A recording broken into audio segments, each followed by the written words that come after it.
Oh my god, it's been so long! Hello everyone and welcome back to my channel. I know it has been a few weeks, so I wanted to sit down and update everyone on what's going on and just kind of let you in on a few personal things that have been happening behind the scenes. I have zero structure for this video. I haven't outlined anything. I have thought of a few things that I want to touch on, but this is definitely going to be a very open, honest conversation, so bear with me please. So in April of 2021, I headed out on my big USA RV road trip with my boyfriend Dylan. We were out there for about 3 months and we got to explore a ton of the West. It was so much fun, and we headed back to our hometown of Tampa, Florida. And when I got back from my road trip, I kind of felt a little bit pressured to keep the momentum going, to keep traveling, doing new crazy adventures to share here on YouTube and on Instagram. Of course, I absolutely love traveling. That's the whole reason why I have this channel and why I work remotely, but I definitely might have rushed into things just a little bit too quickly. So basically what happened was I booked a flight while I was still on my road trip to Lima, Peru. I was meeting up with Drew and Alex, who are on YouTube. Go check them out. My plan was to kind of go on my first solo adventure and really experience the remote work, digital nomad lifestyle from another country, which is something that I had never done before, but I've always wanted to try out. I was so beyond excited to go to Peru.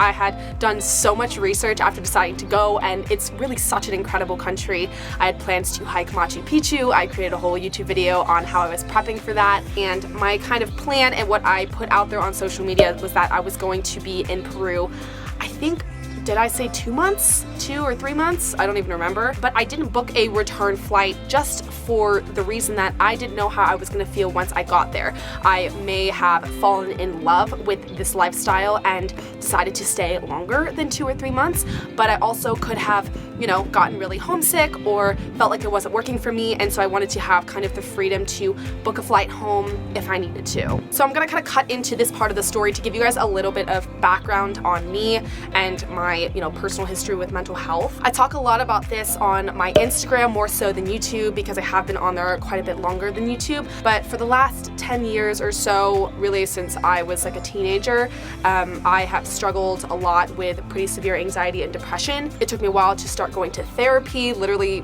halfway through college was my first therapy session ever, and only recently did I get on medication. So I just want to be super open and honest with you guys about that, because I know I'm a very positive, you know, energetic person online, because that is typically how I am. But as a lot of people with anxiety might relate to, you know, what I may portray on a day-to-day basis in public on camera is not necessarily the full picture. I struggle a lot internally when I'm by myself, when I'm behind closed doors. So I have really been working hard on improving my mental state and taking the necessary precautions that I need to make sure that I'm my best, healthiest self. So anyways, back to the story. Pretty much the days leading up to leaving for Peru, I had, you know, an increasing level of anxiety. Obviously, I had never done like long distance with my boyfriend before, so, you know, that was a layer, but also I'm extremely, extremely close with my family and friends back home, and I did kind of feel like departing from the US, even though Peru is closer to Florida than California, it did feel like a very big jump. So I had just a little bit of fear in that regard. I wasn't sure how I was going to handle it, but you know, like I said before, I really wanted to challenge myself and do it anyways, and so I got on that plane and I headed to Lima. I arrived in Lima like super late at night. I took a cab from the airport to our Airbnb, and I met up with Drew and Alex there, and they are just the best. We hit it off so well, even though it was like 1 in the morning. So we passed out, woke up the next day, and just had a really fun time. And the next couple days were just a big whirlwind of getting my SIM card, kind of getting everything figured out, getting settled in Lima. But after those first few days, I did start feeling this really intense sadness. Now, just for some background, I am not a city person. There's a reason why I lived in an RV and in my car and go on hikes as much as I possibly can. So cities are not really my go-to when I travel. You know, Lima has an amazing food culture. We're also, all three of us are working remotely, so we wanted to kind of have that first week to, you know, get caught up on work. So at that point, I was still planning on being in Peru for 2-3 months. So I was like, a week, you know, I can survive in a city for a week. But in full transparency, pretty much like during the day, I would make myself really busy and walk around the city, work, all the things. And then at night, I would be in my room, close the door, I was by myself, and I would just cry a lot. And I felt very lonely, and I felt really bad, you know, calling Dylan or my family or my friends and venting to them, because I'm living this incredible lifestyle. Who gets to go to Peru just because they feel like it and gets to work remotely? So I had this layer of like, oh, woe is me, like I shouldn't even be feeling like this. Like I know this is an adjustment period and it will get better. So I kind of would just brush it off like that, but it was definitely very hard in the beginning. And you know, usually in the beginning of traveling to a new place, it's like a whirlwind, and I don't have time to have feelings, and I don't have time to be sad or upset or miss people. But the fact that it was happening like 3 days in, I was like, oh God. I ended up confiding in Drew and Alex, just telling them what was going on, kind of giving them a backstory on, you know, my mental health issues and just things like that, just so they know. And they're just the best. They're so understanding and supportive and positive, and it's great. So we were all just really looking forward to getting to the mountains, getting out of Lima and getting to Huaraz. So we had booked our overnight bus to get to Huaraz, and we got on that bus around like 9:30, 10 p.m. I passed out all night, woke up, and we were in the mountains. And I was so happy. Like I was just grinning the entire cab ride from the bus stop to our Airbnb. And come to find out that our Airbnb hosts are also a travel agency. So we really ended up getting super close with Marie and David. And I could not be more grateful that we picked that Airbnb, because it did add another layer of community and relatability to our experience there. And it was just really, really great. But I've learned this time and time again.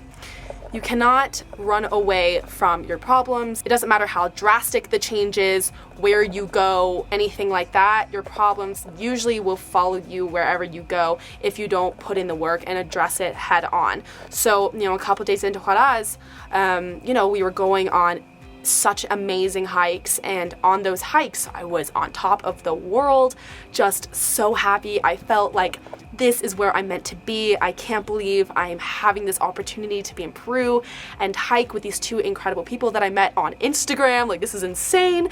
And then I would come home, I would take a shower, and it would be 7:30, 8 o'clock, and I would be in my room, and I would see my friends together at home, or I would see my family having a barbecue in the backyard, and Dylan and his family are there, and I'm just like, oh, why am I feeling this FOMO? Like, I never feel FOMO. Like, I'm always very present, very happy with where I'm at, and I, you know, really, really try and not look outward and be like, oh, I wish I was doing that, because, you know, that's just not healthy. But I couldn't help it. I would FaceTime them and I would just bawl my eyes out. I was like, why am I so sad?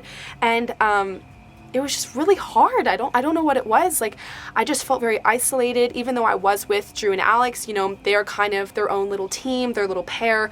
They have their room together. They have their YouTube channel. They've been traveling through South America for 8-9 months now. And, you know, when I wasn't with them, it did feel, I was just very much on my own. And kind of, just for background, I have done some solo trips before. I did do part of my road trip solo last fall, and then I've done a couple solo weekend trips in Spain by myself. But for some reason this felt different, and what I ended up realizing is that not having an end date in mind really kind of messed with my head. I'm someone that needs something to look forward to. It just keeps me motivated, keeps me excited, and kind of, you know, if I'm feeling down one day, just be like, okay, only a few more weeks or however long until I get to do X, Y, and Z. But since I didn't book that flight because I wanted to give myself, you know, flexibility, I didn't have that. So unlike my road trips where I'm in the US, and if for some reason I'm having a horrible time and I just need to be with my friends or my family or whatever, I can hop on a flight easily fly back to Florida for a few days if I need to. In Peru, I could not do that. You have to plan things out way further in advance. You have to get a PCR test before you get on your plane. And I think that felt very restrictive to me and just put this weight on me that really, really messed with my head. And one day, I think it was like a week in being in Juarez, I had one of the worst days I've had in probably years. It was a Wednesday. I will never forget it. But it was just one of those things, like I was just in such a dark place. I woke up, I had like a nightmare, and then I woke up and I was just so depressed. And I like could not pull myself out of it, and usually I can. I've been dealing with this for so long that I have various things that I do that almost always work, but for some reason on this date did not. I had to call out of work.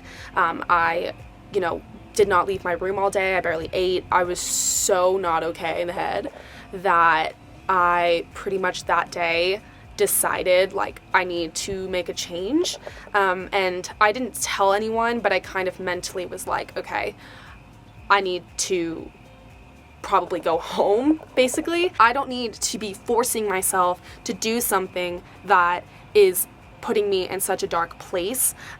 It's just not healthy, and I was scared that I was going to go down some spiral. It was just freaking me out. And I say all this not to get pity, like, please, for the love of God, do not say I'm sorry. Like, it's fine. We all deal with these types of things. We all have our own struggles. But no one freaking talks about this, especially in the travel space. This is a big reason why I wanted to make this video, because when I talked about it on Instagram, when I tell you, I have not received so many DMs about, thank you for bringing a light to this conversation. I thought I was the only one. Like, when I traveled solo, I was so depressed, so lonely, so sad, and everyone makes it seem like it's gonna be perfect and magical and this whole thing. And for some people, it's just not. And I pride myself on being very independent, not needing other people to bring me up, but sometimes in life, you do. And I just kind of had to come to terms with that. I'm finally talking about this on camera. I think it's been like a month. Like, what is it?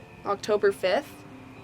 When did I come home? September 5th? Yeah, literally exactly a month. I came home a month ago from Peru, and I just was not ready to talk about it. Even still, I'm struggling, but I'm definitely in a much better headspace, and I'm ready to kind of share this on here, because for anyone that feels like they are sad for no reason, or they shouldn't feel the way that they're feeling because they're living such a great life, traveling does not equal happiness.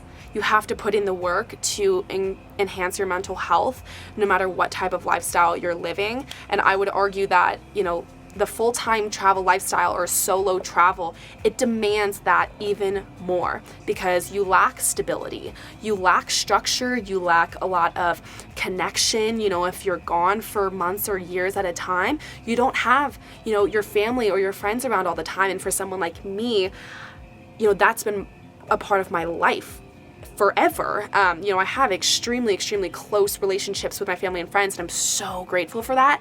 But it often makes me feel very pulled in two different directions. If you identify with anything that I am saying, just know that you're not alone.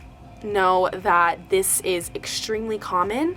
And please, if you are struggling, do not think that traveling or moving destinations or going to a new place is going to solve anything. A lot of the time, for me personally, like being in a city that's very toxic for me, and then being in the mountains, like right now I'm in Colorado, videos to come, that's very therapeutic to me. So in that sense, it can help, but it's definitely putting a band-aid over the real issue. So I do encourage everyone who is really struggling, look into going to therapy. Even if you don't feel like you have real problems, going to therapy, I think, is something that everyone should explore. Preaching to the choir right now, because currently I'm not going to therapy because I can't seem to find the right therapist, but that's just another issue. I genuinely wanted to make this video to spread awareness about the mental health crisis, specifically in the travel space and the social media space, because as we all know, social media is a highlight reel, and I wish that more people would be willing to put themselves out there.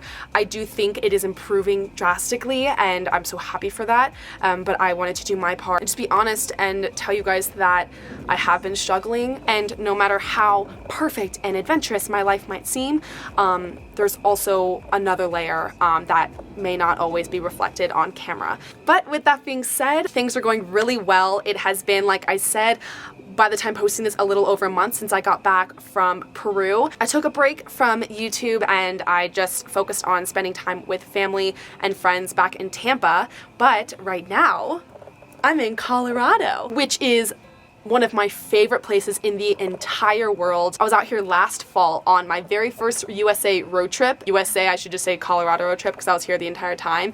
It was so amazing. I wish I was on YouTube at that point because it was such an incredible experience. But I came out here with Dylan. I'm at my family friend's house right now in Denver, and we're heading to Breckenridge in about a week. And I have an end date this time. I am heading home October 18th, I believe. My birthday's October 27th, so I do want to be home for that to celebrate with my friends and family. But I'm just enjoying Colorado for now, and I'm going to be doing some epic hikes. Already did it this past weekend and it was amazing. But yeah, I'm doing a lot better, and I just wanted to provide a little bit of an explanation as to why I'm no longer in Peru. That being said, I will be going back because after being there, I have become completely obsessed with the country, and there's so much to explore, and I need to go back, but not by myself.